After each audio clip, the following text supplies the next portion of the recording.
Salut à toi, amis de la diaspora, bienvenue dans cette nouvelle vidéo.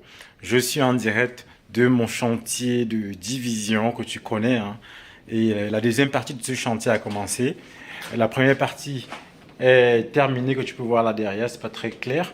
Sinon, aujourd'hui, je t'amène dans la deuxième partie. N'oublie pas, on est sur la chaîne du concret de l'immobilier. On parle des vrais projets sur lesquels on a investi et je te les présente pour pouvoir te motiver, pour pouvoir te montrer que c'est possible, hein, de pouvoir se lancer dans l'immobilier. Et aussi, je t'accompagne si tu souhaites justement être accompagné, si tu n'as pas les bases, tu ne sais pas trop quoi faire, comment faire. Tu me contactes, hein. Il y a le lien, il y a mon email à la fin de cette vidéo et je me ferai un plaisir de t'accompagner, de te former, tout ce que tu veux dans l'immobilier.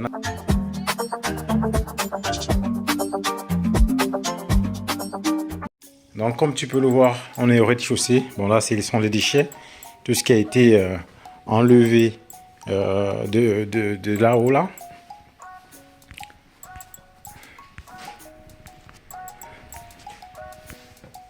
Donc on monte comme ça pour voir, parce que là on a bien avancé au niveau du plafond.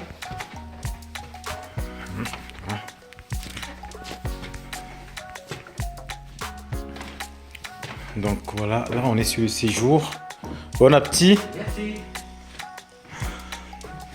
On est parti. Là il y a les salles d'eau qui ont été déjà séparées. Il n'y a pas de lumière ici, hein. Bon, ça c'est baissé. Et là, salle d'eau. Donc ici on tombe sur un séjour. On va voilà, positionner, comme je t'avais déjà expliqué, les canapés et autres. Donc là il y a une chambre que je t'ai montré et l'entrée sera normalement par ici. Donc on va entrer et on va tomber comme ça sur un grand séjour cuisine. Donc là il y aura la cuisine, il y a les arrivées d'eau. Donc les évacuations seront en dessous, hein. Et là il y aura le séjour. Donc on monte sur la partie qui a bien évolué. Donc là c'est l'isolation qui a été placée en fait au-dessus du séjour. Donc là on est au niveau des chambres, hein.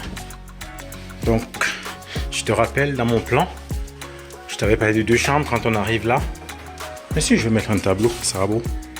Un petit truc déco.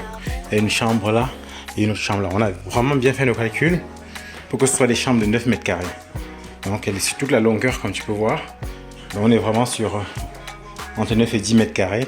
Mais au sol on est sur beaucoup plus, hein. On est sur peut-être 15-20 mètres carrés. Donc ici je vais mettre le lit de ce côté. Je ne sais pas encore exactement où ou comment. Peut-être je vais mettre le lit. Je vais coincer le lit comme ça et mettre un placard ici. Et derrière le bureau je vais le mettre ici parce qu'il y aura une arrivée de lumière là. Donc on va mettre une baie vitrée là, parce qu'on va séparer ici, on va fermer là, pour séparer de l'autre chambre. Donc il y aura une table ici, pour qu'il ait accès à la lumière là, et peut-être des rangements, je sais pas trop, à voir ce qui est possible de faire ici. Mais vraiment c'est une chambre spacieuse, hein. C'est une chambre spacieuse, ce locataire là. Donc ici en haut on a 2 chambres, comme tu le sais. Et la seconde chambre elle est, on va dire, jumelle, hein, à la première. Donc toujours je crois que je vais mettre le lit, coincer le lit comme ça et mettre une armoire là. Parce que sinon autrement je sais pas où je vais placer et positionner cette armoire là. Donc comme tu peux voir, on est vraiment sur des chambres sur toute cette longueur là et elles sont voilà, elles sont confortables et assez grandes. Il faut qu'ils ferment là, qu'ils isolent et qu'ils ferment. Donc là ça donne sur, là on a mis des nouveaux Velux. Voilà, ça donne sur le voisinage comme tu peux voir. Voilà, on a mis des nouveaux fenêtres de toit, tranquille. Donc ça avance bien, ça avance plutôt bien. Après ils vont faire les enduits. Après enduit on met tout ce qui est peinture. Il faut que je les lire déjà tout ce qui est arrivée de lumière spot là, pour qu'ils puissent placer. Donc là il y en a 1, 2, 4, ici il y en a 5. Donc 6, 7, 8, 9, 10. Il en faut une dizaine en fait à peu près. Il en faut une dizaine de